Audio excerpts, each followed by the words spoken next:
Abraçar árvores é uma maneira de mostrar que você se preocupa com elas.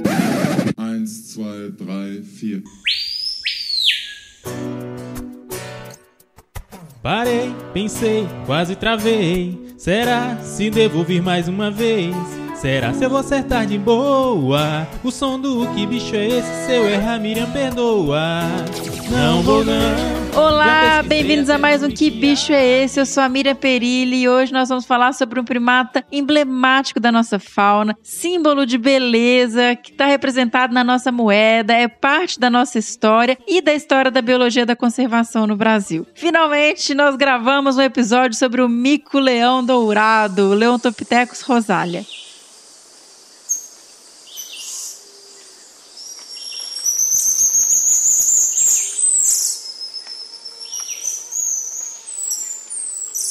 E para falar conosco sobre essa espécie, eu tive a imensa honra de conversar com a doutora Cecília Chieruffi, que é uma das maiores primatólogas do Brasil. Para quem não conhece, por favor, volta no episódio 59 do Desabraçando Árvores, Heroínas da Conservação, Cecília Chieruffi. A doutora Maria Cecília Martins Chieruffi é bióloga pela Universidade Federal de Minas Gerais e mestre em Ecologia, Conservação e Manejo da Vida Silvestre também pela Universidade Federal de Minas Gerais, a UFMG. É PhD em Biologia pela University of Cambridge, da Inglaterra, e fez pós-doutorado no Programa de Pós-Graduação em Biodiversidade Tropical, o PPGBT, do Centro Universitário Norte do Espírito Santo, da UFES. Ela trabalhou como assessora da presidência do Zoológico de São Paulo, como analista ambiental da Reserva Natural da Vale, como gerente e coordenadora de projetos da Conservação Internacional do Brasil, Conservation International. Foi presidente do Instituto Primatas, o qual é uma das fundadoras, e coordenou projetos com sapajos xantosternos, o macaco prego do peito amarelo na Bahia, com translocação de Leontopithecus rosalia, o mico-leão dourado, o qual estamos fazendo um episódio, no Rio de Janeiro, e com a remoção de grupos de Leontopithecus crisomelas, o mico-leão de cara dourada, que a gente vai abordar isso um pouquinho também no episódio, que são invasores no Rio de Janeiro.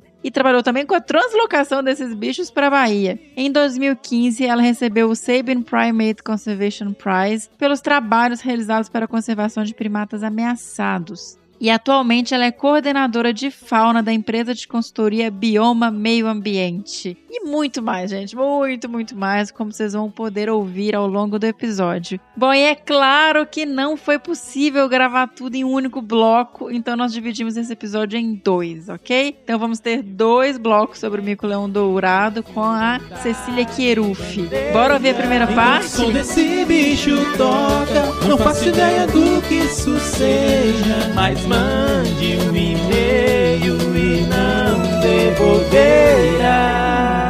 Olá, e eu estou muito, muito, muito feliz e honrada de receber você aqui, Cecília. Eu me sinto realmente muito privilegiada de poder conversar com você com tanta história, com tanto conhecimento sobre o nosso emblemático, um símbolo da nossa fauna brasileira, que é o mico-leão dourado. A honra é toda minha, assim, falar do mico-leão dourado, que eu trabalho, eu acho que a minha vida inteira, e mostrar para as pessoas como que o bicho é muito mais interessante até do que elas imaginam, é assim um prazer. O prazer é todo meu de estar aqui. E é isso, né? Uma questão interessante. Até quando eu fui estudar aqui agora para gravar o episódio, a gente sabe muito sobre os programas, a história da conservação, mas e a biologia do bicho, né? O que ele faz, o que ele come, onde ele mora, a gente vai descobrir isso tudo agora. Com certeza, porque a gente estuda eles, porque quando começou o programa de conservação do mico-leão dourado, começou o estudo sobre a ecologia do animal. Uhum. Então, desde 83, a ecologia animal é estudada, né? Então, se sabe Nossa, tem muito conhecimento sobre a espécie, bem interessante. E a gente sempre começa o episódio descrevendo que bicho é esse, né? Quem é esse primata tão fascinante? Olha, é um calitriquídeo, né? Leontopithecus rosalia, e tem 4 espécies de mico-leão. Eu vou falar do mico-leão dourado, que só existe no Rio e só na área de baixada do Rio, tá? Ele está restrito ao quê? A Rio Bonito, quem conhece o Rio, né? Ali, a Rio Bonito até a Rio das Ostras, Tá. e só na área abaixo de 600, 500 metros, tá? Uhum. Então, é a área onde existem micos-leões nativos. Então, é muito restrita a distribuição dele. E ele é lindo, é um bicho, assim, a primeira vez que eu vi um mico-leão no mato, eu fiquei assim, apaixonada, eu falei, como que pode ser assim? Ele é alaranjado, entendeu? O pessoal fala dourado e tal, mas ele é do alaranjado, ele é muito bonito. Ele brilha o pelo, né? Ele brilha, exato. E na época eu ainda pensei assim, nossa, mas um bicho desse deve atrair muito predador, né? Mas não, ele se camufla muito bem na floresta, assim. Eu não sei Olha. se é os raios de sol, então assim, não é tão fácil de ver ele na floresta. Parece que é pela cor, mas não é. Então assim, é o brilho da floresta, o sol entrando, é muito interessante isso. E ele é pequeno também, né? Ele é esquivo, do tamanho de um gato, Tá. né? Assim, pesa uns 500 gramas, um adulto, entre 500 e 600 gramas. Então, é um bicho do tamanho de um gato mesmo. E é lindo. E o mais legal, assim, é que ele vive em família, e a família é formada pelo pai, a mãe, às vezes o irmão do pai, às vezes a irmã da mãe, e os filhotes de várias idades. Às vezes a mãe até deixa a filha, uma filha ou duas filhas mais velhas continuarem no grupo, mas é tudo ali familiar mesmo. E chega uma certa idade, eles expulsam esses filhotes que estão ficando mais velhos para eles se virarem, sair de casa. Não tem esse esquema de ficar sendo sustentado pela família, não. Olha. Eles expulsam mesmo e eles têm que sair do grupo. E é uma época muito traumática para esses bichos, porque você imagina, se a vida inteira viveu com sua família, aí chega, você fica, o que a gente chama na idade subadulto, né? Que seria o que um adolescente um pouco mais velho, um jovem, e ele tem que sair e se virar sozinho e achar um par e espaço para formar outro grupo por conta dele. Então ele fica ainda um tempo andando ali em volta da família, chorando, fazendo assim, display de filhotinho, tadinho de mim, é muito engraçado. E aí os pais não estão nem aí, tocam pra lá, vai embora. Some, vai se virar. E aí esse sozinho acha uma fêmea, ou se for uma fêmea, acha um macho. E às vezes, assim, eles saem em dupla. Por isso que eu tô falando que às vezes é o macho e o irmão. Tá. Acham uma fêmea e um só reproduz com essa fêmea,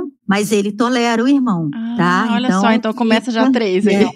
Já começa 3, mas só um que é o dominante. Então, é uma família mesmo, é uma família bem unida, se protege e tal, bem legal. Então são grupos familiares pequenos e é monogâmico? Um casal se encontrou, formou o casal? O casal se encontrou e, que nem eu tô falando, toleram às vezes os tios e tias, mas são monogâmicos. Tem casos, assim, de já terem achado, assim, que talvez um filhote seja do irmão, mas são casos mais raros, né? Então, Perfeito. Não dá para... E o interessante também, outra particularidade dos calitriquídeos é que eles têm filhotes muito grandes.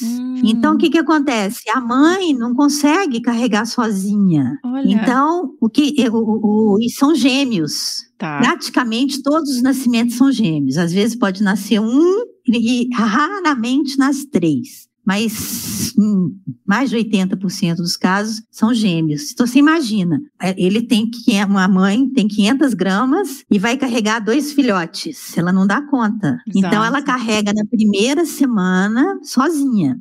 E amamenta e tudo enquanto eles são pequenininhos. Tá. Na segunda semana, o pai ajuda. Essa época eu acho muito bonitinho. Legal. E ela e o pai que se revezam. Então, ele carrega um, ela carrega o outro e tal. E a partir da terceira, quarta semana, a família inteira ajuda. Oh, que legal. E, inclusive, é um treinamento para as filhas. Entendeu? As filhas participam do cuidado desses filhotes porque elas já vão aprendendo a maternidade, né? Então, e também os filhos, né? Os machos também participam dessa. Então, todo mundo aí ajuda a carregar. E eles têm um repertório de comunicação entre eles, assim, Grande? Tem. E eles são territoriais. É isso que eu ia te perguntar. Expulsou o filhote, ele não consegue ir para outro grupo e os grupos brigam, né? Então... Não, brigam e a gente já acompanhou assim, indivíduos solitários, né? Aí ele vai pulando de grupo em grupo e sendo expulso. Sendo expulso, né? Então, tadinho, é uma peleja, é triste. É difícil. Não é uma vida fácil, não. Tanto que é a época que é a maior taxa de mortalidade. Imagina. Que ele está sozinho, né? Mas então, assim, eles são territoriais. E eles defendem esse território até desses indivíduos sozinhos. E eles têm essas vocalizações, né, que a gente chama, essas chamadas de defesa de território. Quando encontra um grupo com outro, eles têm chamadas também especiais para isso. Quando eles encontram uma fruteira, um chama o outro, também tem todo um repertório para isso. É bem, bem rico esse repertório deles. Assim, alarme, quando eles veem um gavião passando ou uma cobra, eles gritam. E o interessante, assim, até pra gente é bom, porque às vezes você tá andando no mato, eles param e começam a gritar pro chão, assim, você vai ver uma cobra. Olha, tá? o alerta. É muito interessante. Tipo assim, alerta mesmo. Eles ficam gritando e a gente percebe a cobra, né, e sai fora e eles continuam. Ou então, inclusive tem vocalizações diferentes pro tipo de predador e tal, mas aí é só mesmo quem tá ali gravando, né, pra gente.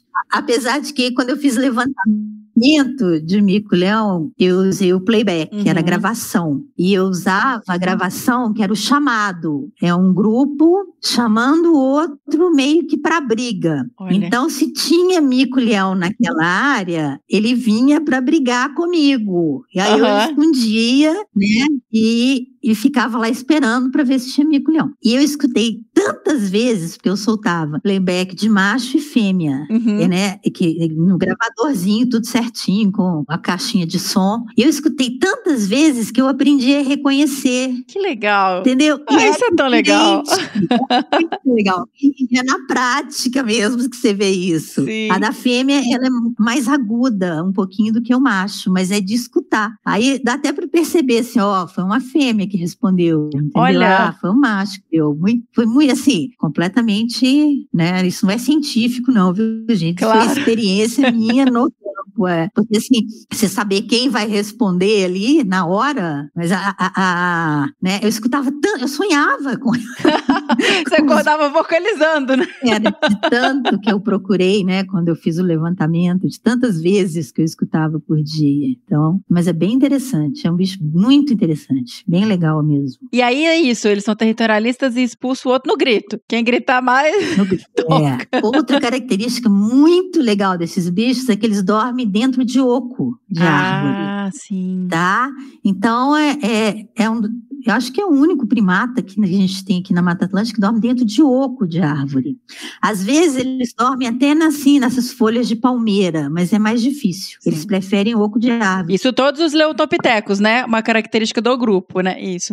É uma característica de micos-leões. Tá. Isso tudo que eu tô falando aqui, gente, é de micos-leões. Tá. Tá? No geral. Isso é um limitante, porque você tem uma mata que tem uma árvore grossa o suficiente para ter um oco, para caber uma família de mico, não é qualquer mata, né? Tem que ter umas árvores de um belo porte, né? Exato, isso é um limitante para as espécies, né? Então, apesar de que eu achei, assim, ocos em fragmentos, eles dormindo em ocos em fragmentos horrorosos, mas tinha umas árvores mortas e eles dormiam dentro dessas árvores mortas. Isso é e tão é bonitinho, interessante. dorme tudo assim, agarradinho.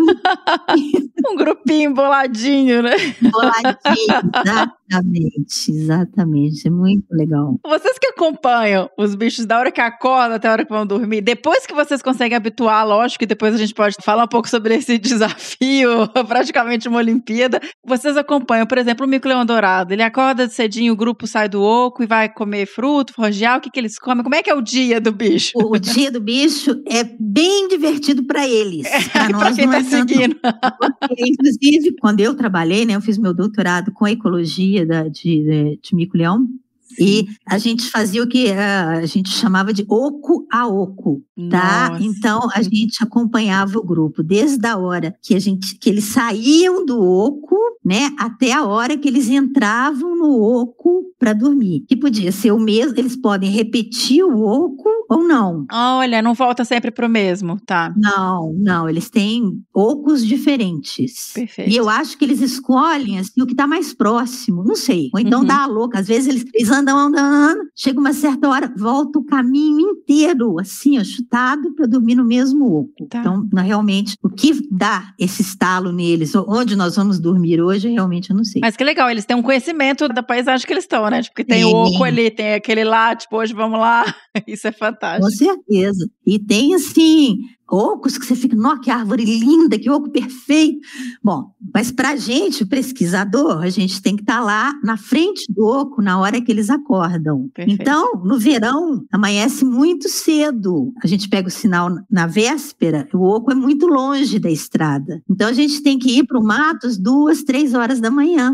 Então, tem que estar sentadinho lá na porta do oco. Assim, 5 horas da manhã, tem que estar lá esperando eles saírem, porque amanheceu, eles começam a sair do oco. Perfeito. É uma loucura, é uma loucura. A gente entra no mato de noite, tá? De noite, no escuro mesmo, com lanterna, e carrega a lanterna o dia inteiro, né? E começa a acompanhar eles. Aí, o que eles fazem? Eles não são bobos nada, né? Eles saem do oco e sobem, ficam na copa da árvore tomando sol. Ai, e o pesquisador lá embaixo, naquele frio, com o pescoço torto já, de olhar pra cima. Então, eles acordam e vão tomar um solzinho antes de começar o dia. Então, é na tranquilidade. Espreguiçar, né? Exatamente, é muito legal. E a gente lá embaixo, né, assim, com aquele sereno, úmido, né, e lá, aquela coisa, carregando aquele monte de equipamento. Aí eles tomam um solzinho e tal, não sei o que. Quando esquenta, aí eles começam a andar e procurar comida. Aí, assim,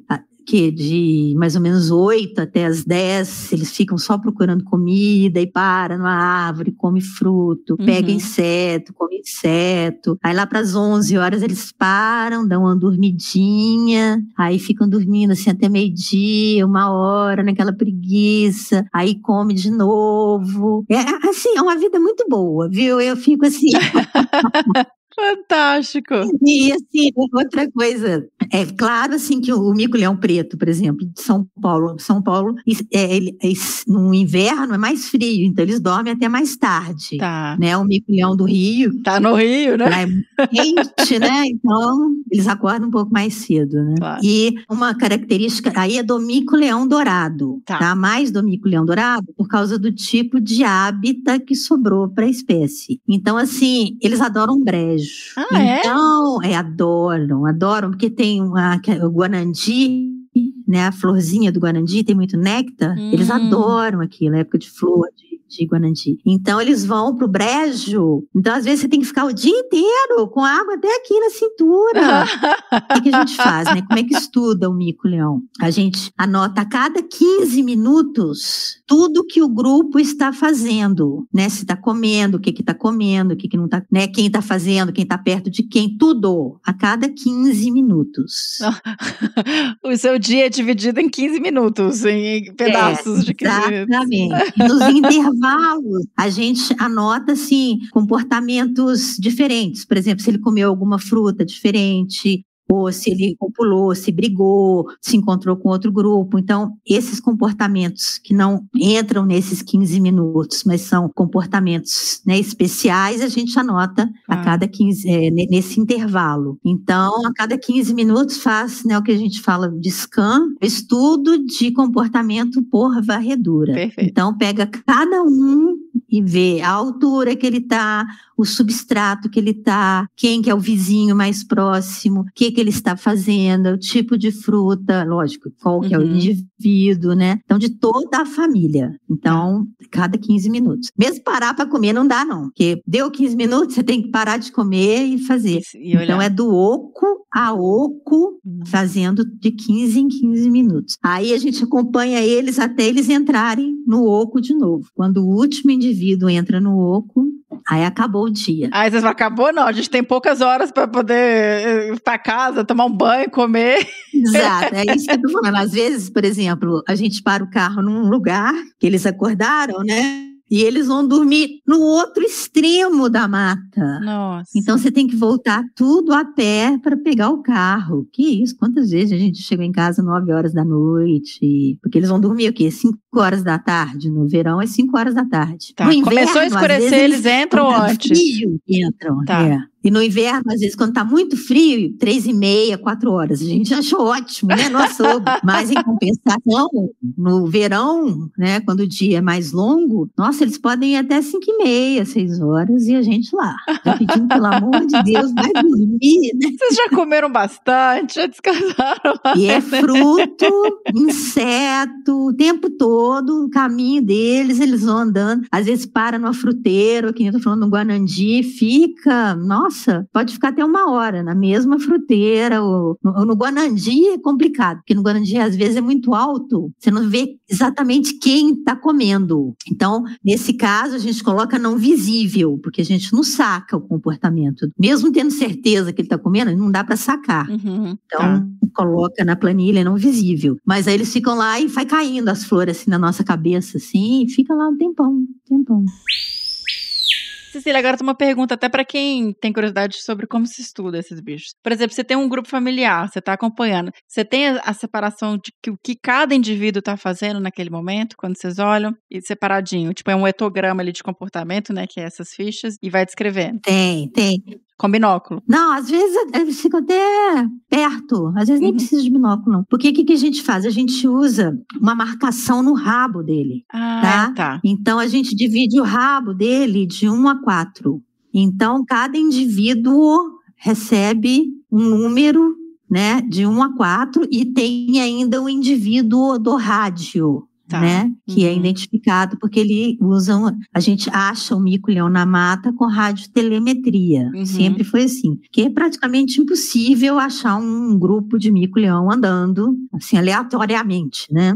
Sim, então a gente usa um rádio colar que troca a cada 6 meses, pega o grupo todo, troca, mede, vê se está todo mundo saudável, etc. Põe o rádio e solta. Perfeito. Aí a gente acha esse grupo com o rádio. E todos os indivíduos do grupo recebem uma marca na cauda. Então é que a gente chama, que é tail, né? Porque começou com o pessoal do zoológico de Washington. Então é tail 1, então é T1, T2, T3, T4, T1-2, T1-3, aí todas as combinações. Perfeito. E dá super certo, a gente consegue identificar todos. Eles têm territórios grandes? Assim, varia muito assim da densidade, tá? Porque hoje em dia as populações estão todas praticamente fragmentadas. Então, quando a densidade está muito alta, eles conseguem diminuir esse território, exatamente. E quando a gente trabalhou com translocação, que a gente soltou mico numa área vazia, eles chegaram a usar territórios de mais de 100 hectares. E eram territórios mesmo, porque a gente não corria atrás deles, né? A gente ficava andando de longe,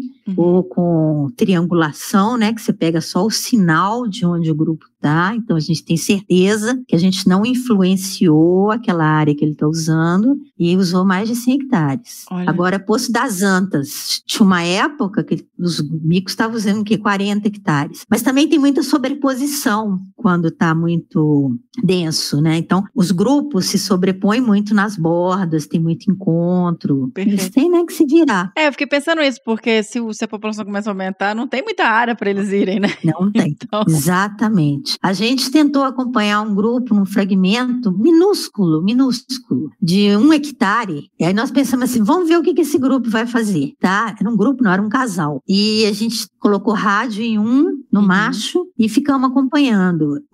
Eles chegaram a atravessar mais de 500 metros de pasto. De pasto, eles cruzaram entre um fragmento e outro, de pasto, E só que, infelizmente, a gente achou, um dia a gente foi, né, atrás deles, a gente achou o resto do macho. E ele foi comido, parece, por um cachorro. Nossa. Foi atacado e comido por um cachorro, e era o único que tinha rádio. Então a gente nem sabe mais o que aconteceu com essa fêmea. Daí a gente resolveu não deixar esses micos nesses fragmentos, né? Daí que veio esse resgate e a transferência deles para uma área melhor e maior, e Legal. Por causa desse risco absurdo. Imagina, um mico atravessando um pasto e é comido por um cachorro. Que Não tristeza, dá, né? Tristeza, é o fim, né? E porque na verdade quando você vê a paisagem por cima, pra quem não conhece, são esses fragmentos de Mata Atlântica, de Floresta Atlântica com vários pastos, né, assim, no meio de uma matriz de pasto. Não, e às vezes são os fragmentos mínimos. E é pasto mesmo, com vaca. E geralmente as vacas são bravas. Quem me conhece sabe que as vacas correm atrás de mim, eu tenho horror de vaca. O que os pesquisadores têm que passar para estudar os bichos, né? É aquele gado Nelore, né? Que geralmente as fêmeas, elas parem na beirada da mata. Sim. E é a hora que elas ficam mais bravas, né? Então eu já corri muito. Defende mesmo a cria. Já corri muito. Aí eu fiquei pensando também, quando você falou, bom, eles acham uma árvore com frutos, né? Ficam ali comendo, e a gente já sabe, você contou, que eles são territorialistas dentro da própria espécie. E com os outros primatas, eles dividem ali ou ficam bravos também? Os outros primatas que podem ocorrer na área, bugio. Prego, macaco prego não. Macaco prego, se eles bobearem, macaco prego pode até predar filhote. Né? Tá. Porque macaco prego, né? Agora, mas a densidade de macaco prego nessas áreas não é muito grande, não. Entendi. Ainda. Então eles estão tranquilão lá. Então, convivem, exatamente. Ou eles correm, né? Dos macacos prego. Mas, então, é muito engraçado quando eles não querem, tipo macaco prego. Eles saem quietinhos, sabe? Você vê, você fala, não, o que está acontecendo? Tipo assim, pé ante-pé mesmo, sabe? Muito engraçado. Que legal, gente. Não querem ser percebidos por um predador, é bem interessante. Ai, gente, que bichinho fascinante, né? Poxa. E aí também, como eu estava até comentando antes de começar a gravação com a Cecília, a gente tem uma grande parte dos nossos ouvintes são estudantes, né? Então é muito legal trazer essa questão também dos estudos, como é que são feitos, um pouquinho da experiência de quem trabalha, ainda mais trabalha há tantos anos com esses animais. Então, como você falou, eles usam o rádio e o fato de dormir no oco facilita a captura, né? E aí, conta pra gente como é que é o processo de pegou e vai habituar um grupo. Como é que vai fazer? Mas geralmente, assim, os micos-leões pretos pegam no oco, o cara dourada pega com armadilha, o dourado também pega com armadilha. Com armadilha, mas, achei assim, que era no demora oco. E nem sempre tem garantia que vai pegar todo mundo. Isso é um problema. Claro. Quando você pega no oco, você tem certeza que vai pegar o grupo inteiro. Essa é a vantagem de pegar no oco. Mas você tem que achar o oco. Então, se você não conhece a área, não conhece os micos, é difícil achar o oco. É difícil. Aí pegou. Aí você põe o rádio, só que o bicho, ele é muito espantado. Você imagina, ele é um macaco selvagem. Ele tá ali e ele tá apavorado, quer sumir de você. Correr Como pro mais você vai longe. estudar esse bicho? Como que você vai ver como é que ele se comporta, o que ele come e tal? O que você faz? Você vai atrás deles, tá? Você meio que finge que você é uma árvore, só que é uma árvore que fica o tempo todo ali do lado deles, que não adianta eles correrem, que você vai estar ali do lado, entendeu? Então, nossa, para mim é uma das partes mais... Atletismo. Que eles correm, eu sei o tempo todo. Aí eles param para comer, você tá lá, eles olham para você, correm. Até que um dia eles cansam. Eles veem que você não representa perigo e aí é tranquilo. Tem uns grupos que é muito difícil se habituar, tá? Tem uns grupos que, sei lá, de repente algum trauma, alguém já tentou caçar, não sei. Mas tem uns grupos que são muito difíceis de ser habituados. Agora, outros não, são bem tranquilos. Então, varia muito com o grupo, esse tempo que você demora para conseguir chegar perto do grupo e coletar dados. Agora, é muito legal o dia que você chega e eles não correm. Deve dar uma sensação maravilhosa. Exato. Nossa, tinha uns grupos lá na União, onde a gente trabalhava, que eu olhava e falava assim, gente, eu não acredito que a gente está coletando dados desse grupo, você entendeu? Não acredito. E mesmo assim, depois de um tempo, se você não continua acompanhando, eles correm de você de novo, aí tem que começar o processo de novo. Então, eles têm que acostumar com você. Agora, antes deles serem acostumados com a gente, como é que a gente conferia, né? Então, a gente ficava na porta do oco, esperando eles saírem e contava se estava todo mundo lá, né? E pegava no oco e via se estava todo mundo bonitinho, certinho, até no dia que falava assim, não, agora está na hora de habituar. E começava essa loucura de correr atrás dos bichos, né? Para mim é a parte pior, é a parte mais difícil habituar o grupo. Nossa, agora quando esses estudos de longo prazo que eu vejo, né, que as pessoas continuam um estudo que já foi começado e já pegam os bichos habituados, nossa, é fantástico, porque você já pega o grupo habituado, né? Então você já entra ali coletando os dados. Por isso que é até possível estudar um grupo anos e anos e anos. E por isso que vale a pena estudar alguns grupos por anos, né? Porque é um desafio tão grande você conseguir recurso, você capturar, você habituar para coletar aí, sei lá, 3 anos para um doutorado, 2 anos e largar o grupo para lá, sabe? Então... E outra coisa, Miriam, que eu achei muito louco, assim, um ano nunca é igual ao outro. Pois é. Tá? Nunca, nunca. A gente fez fenologia, eu coletei dados para o meu doutorado de fenologia, 2 anos, depois Paula coletou mais 2 anos, então a gente tem 4 anos de fenologia. Pegamos um ano de El Niño, tá? Foi uma seca, o brejo secou, só tinha um tipo de fruta na mata para eles, então assim, um ano nunca é igual ao outro. Então esses estudos de longo prazo são muito importantes, até para você ver essas mudanças. Claro. Nossa, é impressionante como muda. Nossa, mesmo as frutas que eles comem, cada ano muda. Olha quem só. Vai dar mais, qual árvore vai dar mais fruto, qual... Impressionante. Que legal. Essa diferença. É muito legal, muito legal. Cecília, eu só vou pedir para você explicar para quem não é da área o que é fenologia.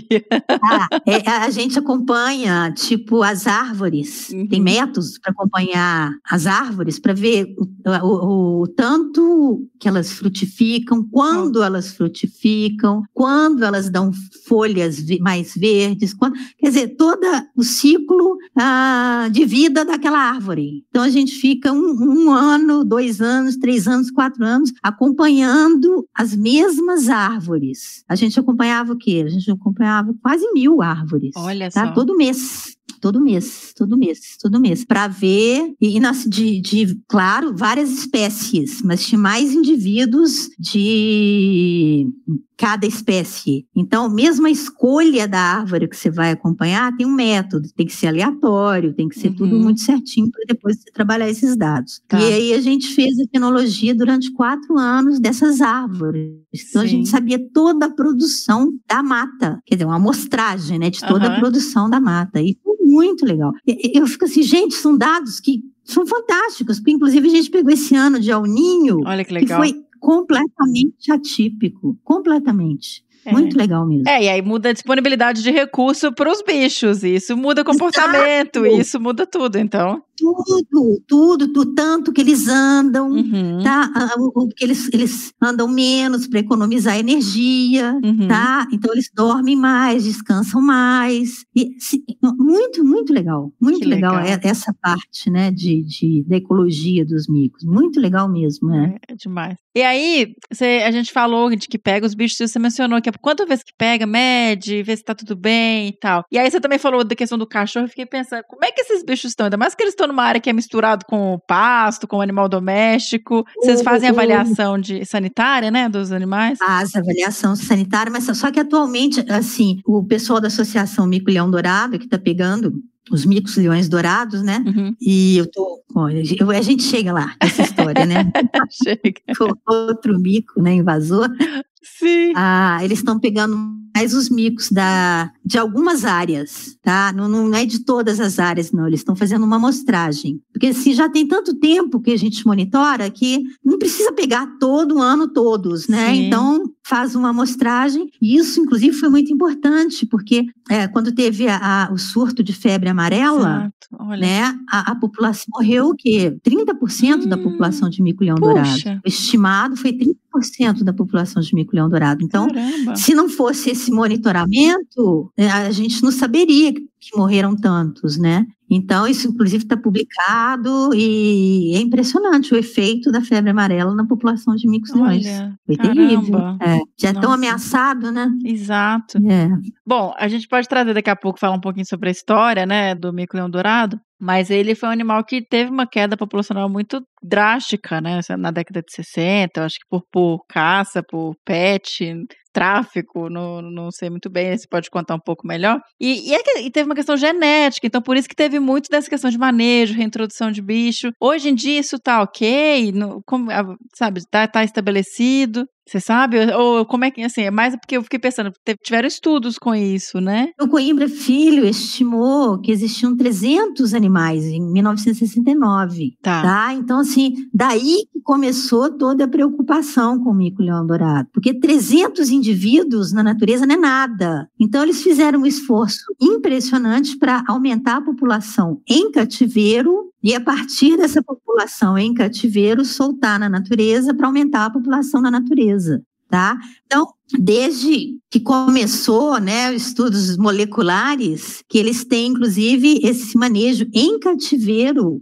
tá? Eles sabem, em cativeiro, assim, todo o pedigree, né, que a gente fala, né? Todo o estudo, tudo sobre os micos-leões em cativeiro. Micos-leões dourados, os pretos também, os da cara dourada, tudo. E os da natureza também, todas as populações já foram estudadas, os dourados, tá? Já foram estudados. Então, aconteceu até uma coisa interessante, há um tempo atrás, a polícia apreendeu um mico-leão e conhece tanto, o pessoal já conhece tanto a genética que sabiam até de onde tinha vindo o mico-leão apreendido. Então, assim, é muito, essa parte genética já está bem conhecida. E mesmo quando a gente resgatou, né, que eu falei que a gente resgatou aqueles micos-leões dos fragmentos, a gente fez a genética desses grupos que estavam isolados e alguns tinham genes que não tinham em outra população nenhuma. Então, além da gente resgatar os micos, a gente fez um resgate genético também. Que legal! Então, isso foi muito legal. Muito legal. Então, assim, você vê a importância, o pessoal fala, essas populações pequenas não são, sim, às vezes elas são únicas, às vezes elas têm alelos, né, únicos, que são importantíssimas dentro do pool gênico da espécie. Então, qualquer mico é valioso. Então, assim, tem que tomar muito cuidado com isso. É por isso que quando você fala, tipo, nossa, perdeu um mico para um cachorro, a gente fala, oh, meu Deus, que desperdício. Exatamente, que desperdício, sabe? É um mico que poderia ser especial, único, e tá doido. É muito pouco mico-leão para você perder um. Exato. Entendeu? Então, realmente, não dá. Parei, pensei, quase travei. Será se devo vir mais uma vez? E a conversa tá boa demais, né, gente? Não consigo parar, não. A gente vai ter que continuar no segundo bloco. Fizemos uma pausa e voltamos no próximo domingo. Aguenta a curiosidade aí que a gente vai trazer bastante conteúdo agora sobre a história do mico-leão-dourado e da conservação dessa espécie. Enquanto o som desse bicho toca, não faço ideia do que isso seja. Pera. Foi um bloco só, mas a gente não vai deixar de dar uns recados aqui, hein? Nos sigam nas redes sociais, no Facebook em Desabraçando Árvores Podcast, no Instagram em @desabrace, no Twitter também @desabrace. Sigam os nossos podcasts no Spotify, na Amazon, no Orelo, na Apple Podcasts, no Google Podcasts, no Castbox, no Deezer. Estamos aí nas principais plataformas de podcast, só escolher a sua favorita e escutar o que a gente tem para dizer. Caso você queira e possa fazer doações para essa iniciativa continuar, vocês podem doar a partir de R$1 na plataforma do Apoia-se em www.apoia.se/desabrace ou, no caso de doações pontuais, pelo PicPay em @desabrace. Se você doa, além de você apoiar para que a gente continue trazendo conteúdo, você também entra e começa a fazer parte do nosso grupo do WhatsApp, que é um grupo muito, muito bacana. Muita gente interessante, conteúdo bem mediado, muita novidade, é uma troca realmente muito rica. Então você ainda ganha esse privilégio aí de ter contato com essas pessoas que fazem parte do grupo do WhatsApp. E é isso, até o próximo bloco. Mas mande um e-mail e não devolverá. Mais um produto com a edição Senhor A.